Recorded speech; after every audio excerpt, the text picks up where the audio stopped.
Welcome back, retirees and future retirees. I'm back with another video, and yeah, today was pretty brutal. It is Monday, and the stock market is just red. It's just red. But I'm here to tell you, don't trip. Don't worry about it. If you're a long-term investor, this shall pass. Why? Because, I mean, a correction is due anyways. So many people have overbought so many things like Nvidia, Palantir. I mean, like, I'm watching, literally it was like watching the Superman ride for Palantir this year. And I'm like, nah, this is too crazy.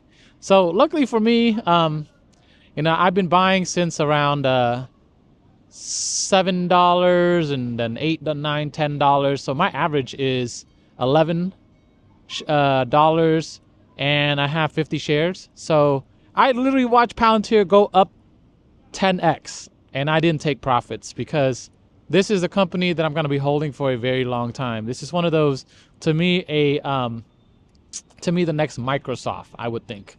And so I'm just going to hold and then wait for it to split and split and split and keep splitting because if it ends up being like Apple, that's what's going to happen. Split, split, split, split until boom, you're just like net worth millionaire and living off the stock, right? And you can just borrow money for cheap because you have such a large amount of money in your portfolio. So that's what I'm planning to do with Palantir. I also have Nvidia, and Nvidia, I'm not heavily going into it yet because that stock went up so much, and then it split, and then went up again, and it came back down, and it's slowly going down. So it's now like $106 a share or something like that. To me, I would wait for it to go under 100, maybe even 90, and then maybe start dollar cost averaging in. But that's just me, though. I do have a couple of shares just to, get some skin in the game. But mainly, I'm going all in on the dividend investing. For example, SCHD and JEPQ. I saw my first JEPQ. Oh. We got a train coming. Sorry about that. So for me, I'm going more into the dividend investing because I want to be able to have something that's kind of like a guarantee. Now, I know in the stock market, nothing is ever guaranteed. But if you think about it, SCHD, it's just investing in a bunch of dividend stock, broad market portfolio is how I see it in my mind. It's kind of like SCHD is kind of like I'm buying a bunch of stocks all at once with this one ETF, and they're all dividend stocks. And then I was like, why don't I just do that instead of picking my own dividend stocks? Now I will continue to pick my own dividend stocks, and I'm gonna let the train go by right here. All right. Hello. Hi. Say hi to the people on my channel. Hello. Did you hear that? Thank you. He tooted the horn for me. Hello, everybody. Hello. Yes, I am a YouTuber. Coach 2Win, COACH 2WIN. I talk about finance. All right. Well, anyways, back to talking about stocks and the market going red. Yeah, I'm going to be holding JEPQ as well because that's going to be my monthly dividend income when I retire. And then I'm also going to be having quarterly dividends income from SCHD on top of my pension and my 403b, my Roth 403b, and so on and so forth. Now, I mentioned earlier that I do have over $100,000 saved with my 403b, and I just added $2,350 into my Roth 403b. So I have $108K right now in my account, and I want to start something new because I've pretty much max contributed to my Roth 403b already, and I need to put my money somewhere else to work, so I have a brokerage account.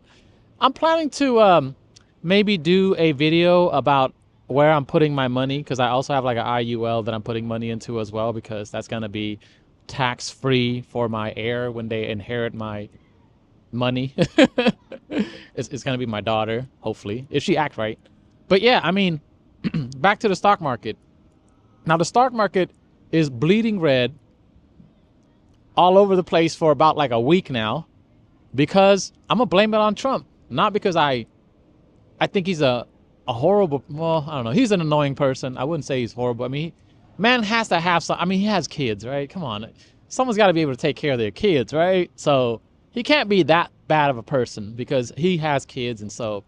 But I think the decisions that he's making with all these tariffs and stuff, and then, hey, I'm gonna bite first and then run back, bite first and then run back. Like, for example, I'm gonna put on the tariffs. Oh, we're gonna put a month delay.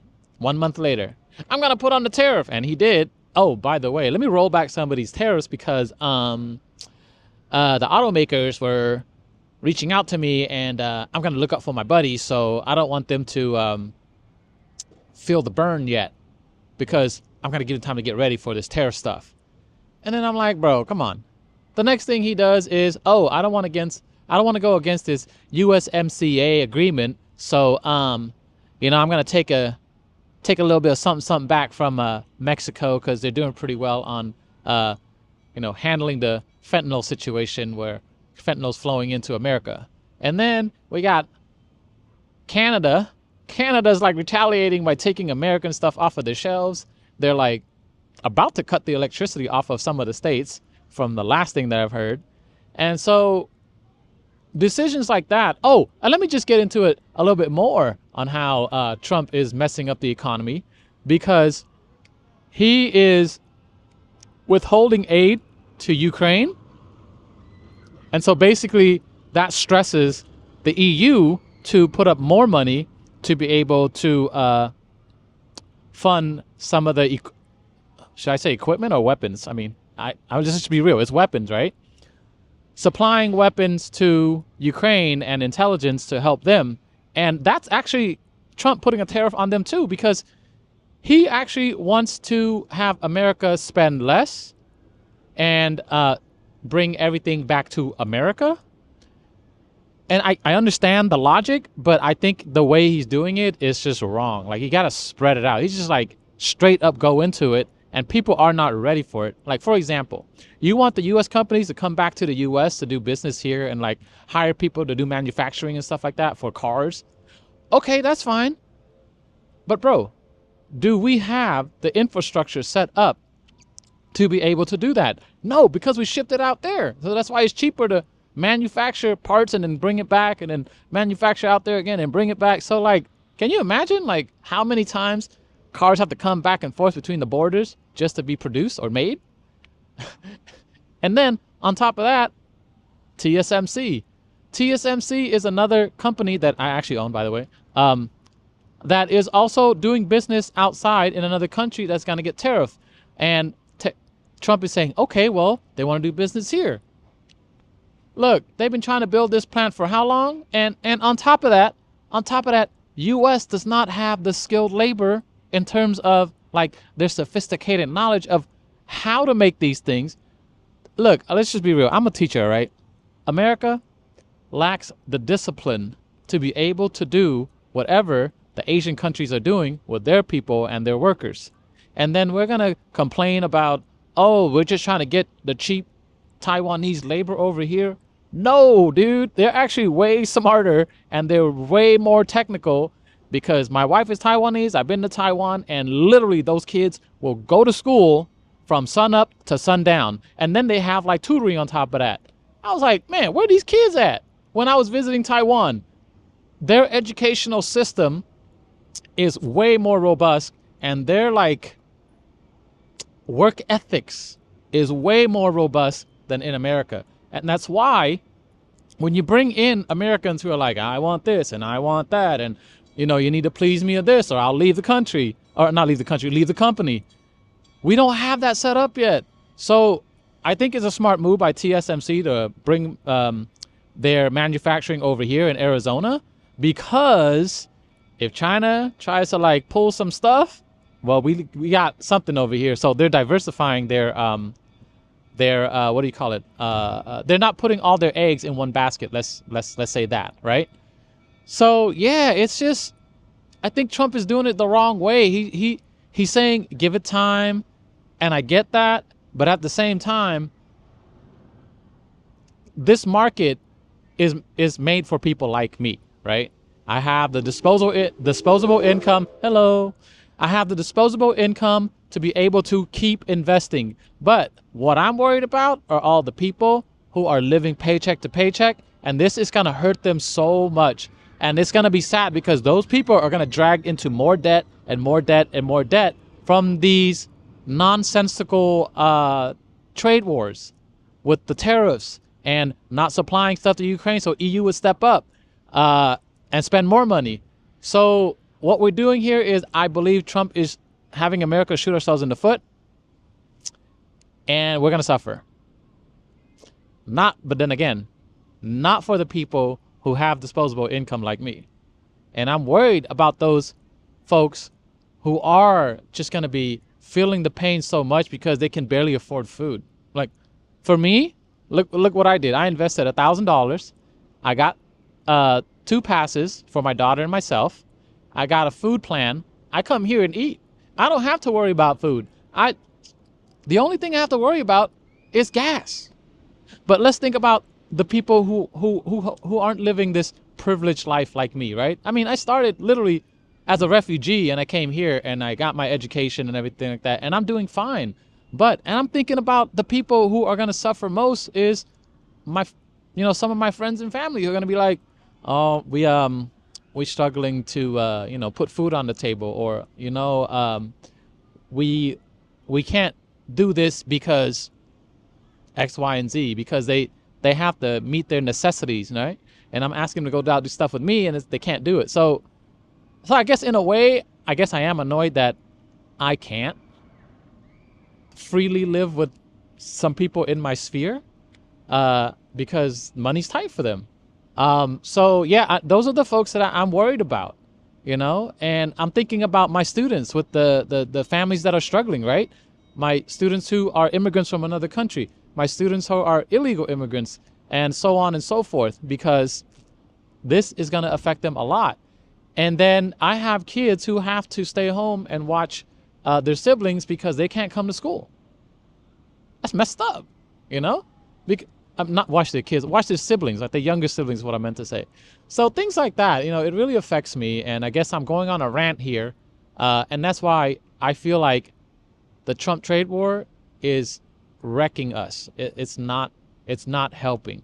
I know he's trying to play the long game, but man, the short-term game right now, he should have something for that too. You know what I mean? Like you have to have like this give and take, right? So that way, you're not going to make people suffer. So yeah, that's where I'm at right now. I guess I'm totally ranting right now, but I really, really care about my students and their family and my friends and family who are going to be affected by this. Now, and I'm sitting over here making YouTube videos talking about finance, and then like talking about when I'm buying some more, even though other people are suffering.